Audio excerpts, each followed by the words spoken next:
There we are. Look, I got the hat on. What do you say, everybody? It's time for your favorite show and ours. It's time for Mick's Beer Review.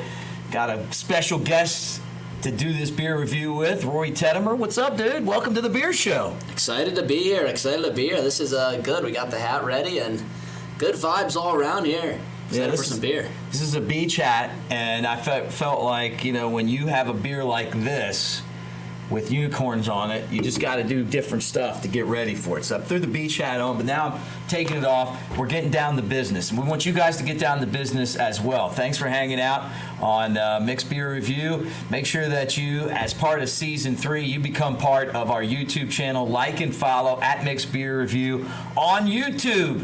And what's crazy is that you're here for a very special show, Rory. Episode 260 of Mick's Beer Review. Wow. How does that make you feel? I'm thrilled. Honored. Blown away. Honored, actually. Blown away. Well, look, I've got a beer that is, I don't know how it's going to taste. I'm going to be honest with you. But the can is really cool. And it's from Pipeworks Brewing in Chicago.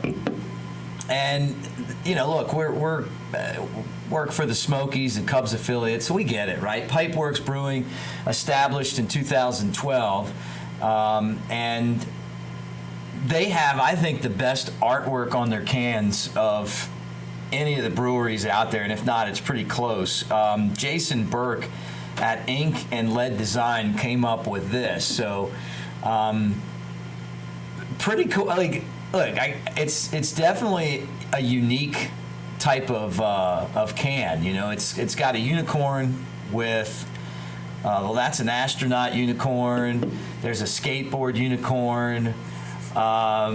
This is an Indian Pale Ale. It's got Citra, Simcoe, Mosaic, and Amarillo hops, which is good. It's also got diamonds and stars. I don't know, like, when I look at this can art, what exactly it means, other than it's eye-catching. It reminds me of your diary that I know you had until 7th grade there. That's what it reminds me of. Yeah, well, look, man, this is it right here. And so you're wondering, like, what they mean by mini unicorns. I'm thinking that part of it is that it's just a 5% alcohol IPA. Maybe it's just a little soft for an IPA, but I don't find that to be a problem, because I would rather have an IPA stop at 7 than go over 7. If I had my choice, I'd rather have 5 than 7.5. I like 7's kind of my happy zone, What about you? Are you an IPA guy? Yeah, no, I mean, I can remember the first beer I ever shotgunned was an IPA, and that was a mistake and a half.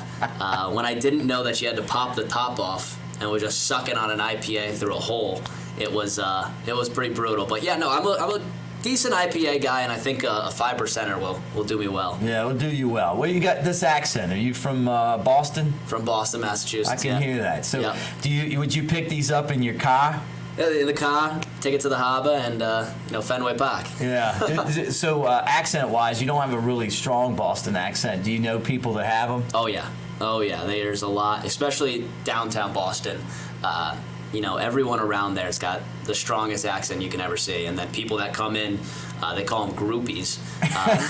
Weirdly enough, the people that come in, they don't have the accent, right? Which is funny.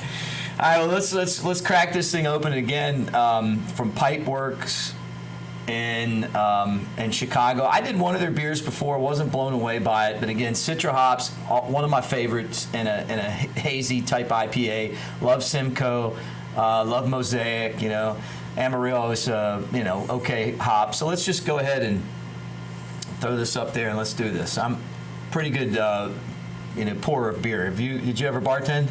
No. Okay, well, no. I did. Really? Yeah, back in college. Wow. All right, so there we go.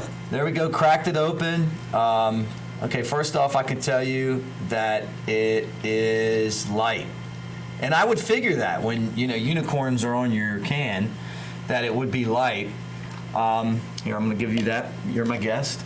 And then I'll do this second. And I just don't want people to miss the action. Let me go ahead and take that off there.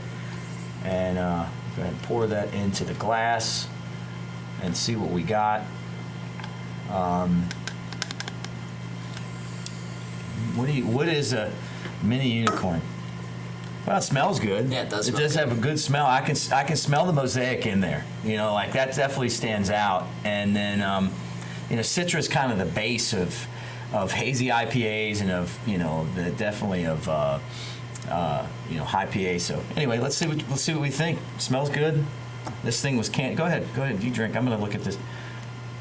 It was canned in December, so it's a little old.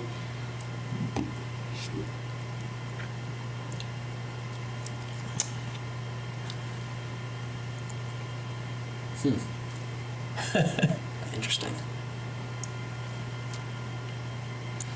You know, it doesn't pop out to me. It's kind of flat. When was it canned?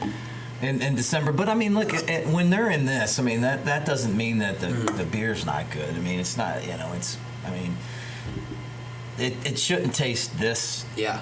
Like the can, the thing about Pipeworks to me is that, like, the cans blow you away, and then you try the beer, and you're like, ah. What's shocking is my buddy, he creates his own beers, and they're like not that good, and this kind of reminds me it's just a little bit better than that. Yeah, right. It's almost kind of like soft and watery, and you know, it smells good, but it doesn't pop out with a lot of taste. Yeah. But with that said, it's only 5% alcohol. I mean, you could drink a lot of these, and it's not terrible. I mean, you know, it's not a bad beer, but I don't know. I mean, it's just not memorable. It smells good, which is odd. And, you know, I kind of got like a pineapple, like, smell from it. Right. But I'm not getting any pineapple taste. Yeah. I'm not blown away by this. And I'm not disappointed either. I mean, it's just kind of like a, you know, kind of like a regular type beer. But in terms of an IPA, I think that's... But for somebody that doesn't drink a ton of IPAs, like that guy that we had on the other show, Richie. Have you heard of him before? Yeah. What's his name again? Richie. Yeah, Richie. No, I'm just kidding. He's right over there.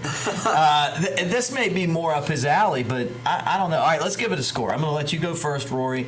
Rory Tettemer, guest on the show, part of the broadcast team with the Smokies. Yeah, and you know, I like it. It's just it's not blowing me away, and I don't know what you're gonna give it, but I'm gonna go with 3.25. Okay, 3.25. So that's a solid score. Yeah, I think it's right below the half point mark there. That's what I'm gonna go, 3.25. Yeah, look, I'm gonna give this a 2.5. You know, I mean, if I was scoring cans, the last couple I had the balloon one and then this one, you know, I would give the cans like a great score. But then I open the beer, and it just doesn't hold up compared to a lot of the competition. I'm not pouring this beer out. I'm going to drink it. Yep. But I wouldn't recommend this. This isn't one of my favorites. I would love to see, like, what the real hardcore stuff is that these guys do. And I have a lot of respect for them and the brewery, but this just isn't one of my favorites. So 3.25 for Rory, a 3.25 for you, a 2.50 for me. And that's how we score this thing. Hey, guys, thanks for hanging out with us. Follow, like, at Mick's Beer Review. Hey, if you disagree with me, maybe this is one of your favorite beers, tell me why, man. Come on and tell me why. Like, this isn't a knock on anybody. This is just our game of trying a beer and seeing what we think. And I would love to know what you think. So if you think this is a good one, let me know. I'd love to hear it. Or if you know a Pipeworks beer that you're like, hey, man, you need to try this one. You're messing around with the wrong ones. I picked this up because the can art just draws you in. It reminds me of something that would be on a sticker pack that my little sister had, you know? I was like, yeah, Ruth would have had those. All right, guys, thanks for hanging out with us. We'll do it again real soon. And cheers, everybody.